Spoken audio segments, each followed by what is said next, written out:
পার্বত্য চট্টগ্রাম বাংলাদেশের বৈচিত্র্যে ভরপুর এক অনন্য জনপদ। এই অঞ্চলকে উন্নয়নের মূলধারায় সম্পৃক্ত করতে হলে প্রয়োজন এমন শিক্ষা যা মানুষের নিজের ভাষায়, নিজের সংস্কৃতিতে শেকড় গড়ে তোলে। একটি প্রত্যন্ত পাহাড়ি গ্রাম থেকে যাত্রা শুরু করে গত ৩ দশকে একটি স্বনামধন্য উন্নয়ন প্রতিষ্ঠানে পরিণত হয়েছে জাবারাং কল্যাণ সমিতি। ১৯৯৫ সালে খাগড়াছড়ির খাগড়াপুর গ্রামে প্রতিষ্ঠিত এই সংগঠন আজ উদযাপন করছে ৩০ বছরের পথচলা।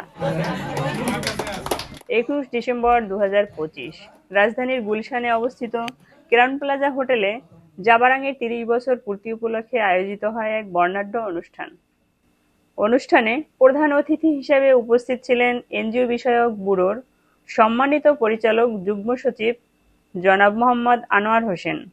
তিনি বলেন, পার্বত্য চট্টগ্রামকে উন্নয়নের মূলধারায় আনতে হলে নিজস্ব ভাষায় শিক্ষা নিশ্চিত করতে হবে, নিজস্ব ঐতিহ্য ধারণ ও লালন করতে হবে। জাবারাং এক্ষেত্রে গুরুত্বপূর্ণ ভূমিকা পালন করছে এবং ভবিষ্যতে আরও বড় ভূমিকা রাখতে পারে। এগিয়ে নিয়ে আমাদের এই বাংলাদেশকে, এই বাংলাদেশ আমার, এই বাংলাদেশ আপনার, এই বাংলাদেশ সবার। সুতরাং এই বাংলাদেশের প্রতি আমাদের যে মমত্ববোধ রয়েছে, আপনাদের যে মমত্ববোধ রয়েছে। অনুষ্ঠানে আরও উপস্থিত ছিলেন সরকারি কর্মকর্তা, উন্নয়ন সহযোগী সংস্থা, গবেষক, নাগরিক সমাজের প্রতিনিধি এবং পার্বত্য চট্টগ্রামের বিভিন্ন জাতিগোষ্ঠীর সদস্যরা। ইউনেস্কোর হেড অব এডুকেশন নরিহিদে ফুরুকাওয়া জাবারাংয়ের মাতৃভাষা ভিত্তিক বহুভাষিক শিক্ষা কার্যক্রমের উচ্চ প্রশংসা করেন।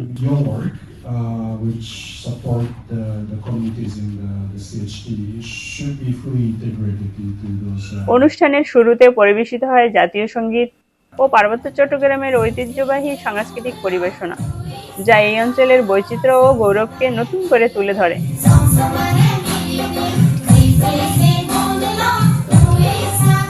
প্রদর্শিত হয় প্রামাণ্যচিত্র জাবারাং ৩০ বছরের পথচলা, যেখানে উঠে আসে মাতৃভাষা ভিত্তিক শিক্ষা, টেকসই জীবিকা, যুব নেতৃত্ব বিকাশ, নারী ক্ষমতায়ন ও স্বাস্থ্য খাতে জাবারাংয়ের অবদান।